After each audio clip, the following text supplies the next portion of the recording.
Class 12 के विद्यार्थियों का आज की क्लास में हार्दिक स्वागत है। जैसा कि हम लोग इस समय एप्लीकेशंस ऑफ डेरिवेटिव या अवकलज के प्रयोग में एक्सरसाइज फर्स्ट कर चुके हैं। एक्सरसाइज सेकंड के पहले हम लोगों को इंक्रीजिंग एंड डिक्रीजिंग फंक्शंस यानी वर्धमान एवं ह्रासमान फलन क्या होता है ये डिस्कस करना है। तो हम इसको डिटेल करने के लिए एक एग्जांपल ले रहे हैं F x is equal to x square, जहाँ पे एक्स रियल नंबर में या रियल लाइन पे बिलोंग कर रहा है। जैसा कि आप लोगों को क्लास 9th और 10th में बताया गया होगा, ज्योमेट्रिकल मीनिंग ऑफ रूट्स में कि यदि कोई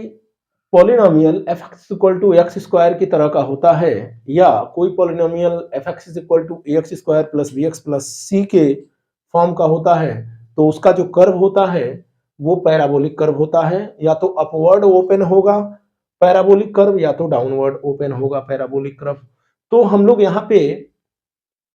ये देखेंगे कि कैसे जो फंक्शन दिया हुआ है, ये जो क्वाड्रेटिक इक्वेशन दिया हुआ है या क्वाड्रेटिक पॉलिनोमियल दिया हुआ है, ये कैसे कब इंक्रीजिंग होगा और कब डिक्रीजिंग होगा। तो जैसा कि आप लोग जानते हैं, यहाँ पे F x is equal to x square हमने लिखा है। एक्स जो है रियल लाइन पे बिलोंग कर रहा है, तो यहाँ पे हमने एक्स की लेस देन जीरो वाली वैल्यूज लिया, यानी कि ओरिजिन पॉइंट से लेफ्ट साइड की वैल्यूज हमने लिया। अब आइए, हमने लिया -2, तो F x is equal to x square है। यहाँ पे जब -2 सब्स्टिट्यूट करेंगे तो -2 का होल स्क्वायर क्या हो जाएगा, 4 के इक्वल हो जाएगा। ठीक इसी तरह हमने लिया -3/2, यानी -1 और -2 के बीच की क्वांटिटी, यहाँ पे -3/2 आएगी। जब -3/2 एक्स की जगह रखेंगे तो ये वैल्यू हो जाएगी 9/4। ठीक इसी तरह से जब हम वैल्यू -1 पे आएंगे तो ये वैल्यू 1 के इक्वल हो जाएगी। जब हम x इज इक्वल टू -1/2 लेंगे, यानी 0 और 1 के ठीक बीच में, तो जो x की वैल्यू होगी वो 1/4 के इक्वल हो जाएगी। और जब हम x is equal to 0 substitute करेंगे तो यहाँ पे fx की वैल्यू भी 0 हो जाएगी। ठीक इसी तरह जब हम लोग x ग्रेटर देन 0 लेते हैं, यानी F x is equal to x square में x की जो वैल्यूज हैं वो हम पॉजिटिव लेते हैं, यानी कि ओरिजिन के राइट साइड की वैल्यूज लेते हैं रियल लाइन पे। तो जब हम 0 लेंगे x इज इक्वल टू 0, तो एफ एक्स की वैल्यू जो होगी 0 हो जाएगी। जब हम x की वैल्यू 1/2 लेंगे तो एफ एक्स की वैल्यू 1/2 यानी 1/2 का whole square that is equal to 1/4 हो जाएगी। जब हम x इज इक्वल टू 1 लेंगे तो f ऑफ 1 जो होगा 1 स्क्वायर होगा, यानी 1 के इक्वल हो जाएगा। जब हम x की वैल्यू 3/2 लेंगे तो 3/2 का होल स्क्वायर होगा, यानी 9/4 हो जाएगा। जब हम x की वैल्यू 2 लेंगे तो F x is equal to 2 whole square means 4 हो जाएगा। अब जैसा कि इस ग्राफ से भी क्लियर हो रहा है, और ये वैल्यूज हम यहाँ न्यूमेरिक फॉर्म में जो रिप्रेजेंट किए हैं, यहाँ से भी क्लियर हो रहा है कि जब हम लेफ्ट टू राइट जा रहे हैं तो जो ग्राफ की हाइट है वो क्या हो रही है, डिक्रीज हो रही है। ठीक इसी तरह से जब हम ओरिजिन पॉइंट से लेफ्ट टू राइट जा रहे हैं तो ग्राफ की जो हाइट है वो धीरे धीरे इंक्रीज हो रही है। कहने का मतलब ये है कि जब इस ग्राफ पे लेफ्ट टू राइट हम मूव कर रहे हैं तो हाइट ऑफ ग्राफ डिक्रीज हो रही है, और इस तरह से एफ एक्स जो होगा यानी ये फंक्शन ऑफ एक्स होगा, ये डिक्रीजिंग फंक्शन या ह्रासमान फंक्शन फलन के नाम से जाना जाएगा। ठीक इसी तरह इस ग्राफ में ओरिजिन पॉइंट से भी जब हम लेफ्ट टू राइट मूव कर रहे हैं तो हम यहाँ पे देख रहे हैं कि एफ एक्स जो है वो धीरे धीरे इंक्रीज कर रहा है, यानी हाइट ऑफ ग्राफ जो है वो बढ़ती चली जा रही है। कहने का मतलब ये है जब x पॉजिटिव होगा यानी x ग्रेटर देन 0 होगा तो ओरिजिन के राइट साइड में जब हम लेफ्ट टू राइट बढ़ेंगे तो यहाँ पे आप लोग लेफ्ट टू राइट कर लेंगे, ये लेफ्ट टू राइट हो जाएगा, लेफ्ट टू राइट।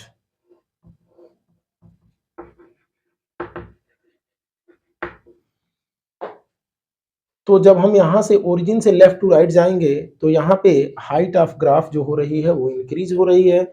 और इस केस में जो फंक्शन ऑफ एक्स होगा, क्योंकि ग्राफ इंक्रीज हो रही है, इस वजह से ये इंक्रीजिंग फंक्शन कहा जाएगा। कुल मिलाकर बात ये है कि ओरिजिन से लेफ्ट साइड में हम जब लेफ्ट टू राइट बढ़ रहे हैं तो ग्राफ की जो हाइट है वो कॉन्टिन्यूसली डिक्रीज हो रही है, यानी कि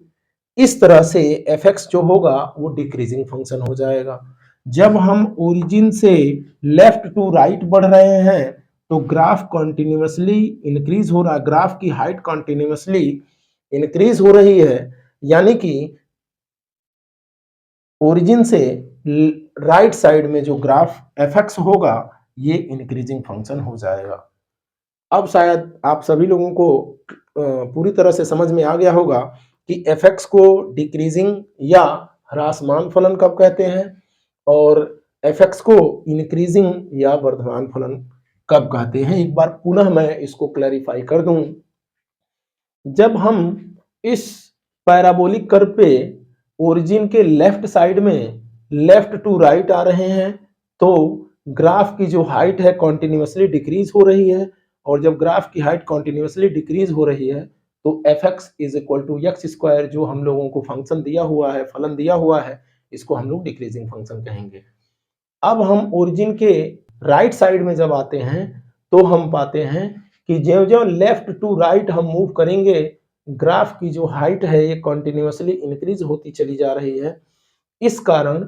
इस डायरेक्शन में जो हमारा फंक्शन एफ एक्स होगा वो इंक्रीजिंग फंक्शन या वर्धमान फलन कहा जाएगा। अब हम लोग आते हैं इंक्रीजिंग एंड डिक्रीजिंग फंक्शन में डेफिनेशन नंबर 1 या परिभाषा 1 पे। यहाँ पे आई कोई ओपन इंटरवल है, आई ओपन इंटरवल है यानी इस तरह से बिलोंग कर रहा है ए कॉमा बी में,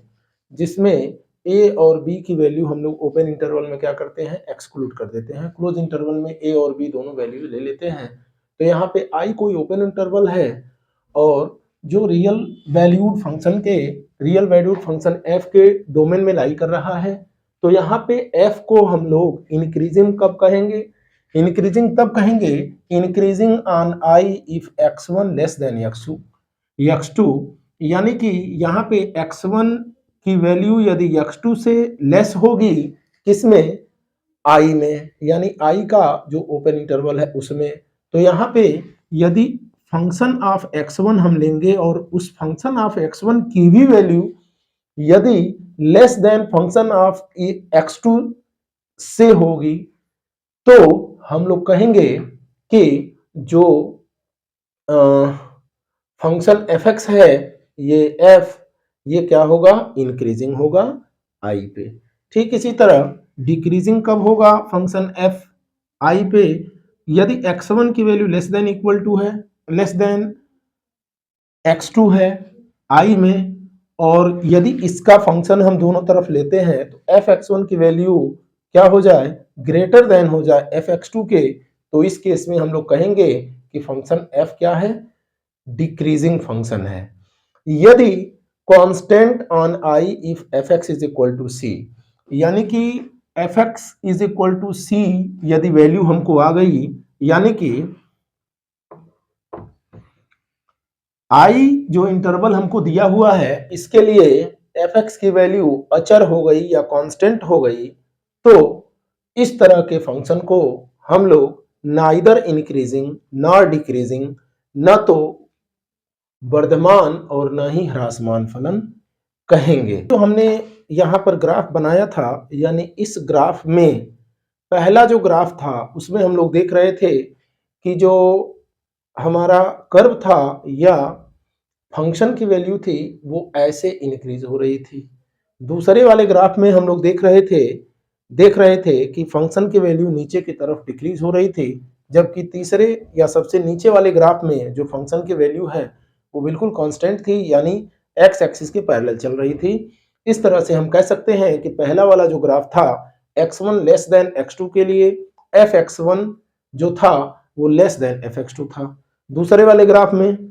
जो x1 लेस देन x2 के लिए एफ x1 जो था वो ग्रेटर देन एफ x2 हो गया था, और तीसरे वाले ग्राफ के लिए एफ एक्स की वैल्यू जो थी वो इक्वल टू सी हो गई थी। इस तरह से पहला ग्राफ जो था वो इंक्रीजिंग था, दूसरा जो ग्राफ था वो डिक्रीजिंग था, और तीसरा जो ग्राफ वो कांस्टेंट मीन्स नाइदर इंक्रीजिंग और नॉर डिक्रीजिंग फंक्शन का ग्राफ था। अब हम लोग इंक्रीजिंग और डिक्रीजिंग फंक्शन में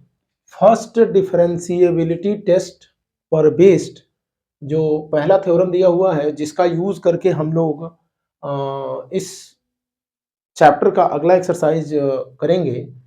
उस पर आते हैं। यदि f कोई कंटिन्यूअस फंक्शन है क्लोज इंटरवल ए बी पे और डिफरेंशिएबल है ओपन इंटरवल ए बी पे, तो f इंक्रीजिंग कब होगा? f इंक्रीजिंग होगा क्लोज इंटरवल ए बी में यदि f डैश x की वैल्यू means first derivative of function of x greater than 0 होगा, जबकि x की वैल्यू ओपन इंटरवल ए बी में बिलोंग करे। ठीक इसी तरह से f डिक्रीजिंग होगा क्लोज इंटरवल ए बी में यदि f डैश x की वैल्यू लेस देन 0 हो, जहां पे x बिलोंग करे ओपन इंटरवल ए बी में। और अगला और लास्ट टर्म इसका है f इज कांस्टेंट फंक्शन, यानी f अचर फलन हो जाएगा क्लोज इंटरवल ए बी में यदि fx की वैल्यू इक्वल टू 0 हो जाती है, सॉरी f डैश x की वैल्यू इक्वल टू 0 हो जाती है सभी x के लिए जो x open interval A B में बिलोंग करता है। क्लास 12 के सभी विद्यार्थी आज की पूरी वीडियो देखेंगे और इसको कम से कम 2 बार देख करके समझने का प्रयास करेंगे ताकि अच्छी तरह से समझ में आ सके, क्योंकि इस थ्योरम 1 का और इसके ठीक पहले जो डेफिनेशन 1 हमने बताया था उसका यूज करके हम लोग अगली एक्सरसाइज में इंक्रीजिंग और डिक्रीजिंग फंक्शन को डिफाइन करेंगे या फाइंड आउट करेंगे। आप सभी लोग पूरी वीडियो देखेंगे, कम से कम 2 बार देखेंगे, अपने बैचमेट्स को वीडियो शेयर करेंगे, इसके साथ साथ लाइक करेंगे और यदि कहीं कोई स्टेप अभी समझ में नहीं आया हो या कहीं दिक्कत रही हो तो उसको कमेंट में अवश्य लिखेंगे। क्लास 12 के सभी विद्यार्थियों को वीडियो देखने के लिए बहुत बहुत धन्यवाद।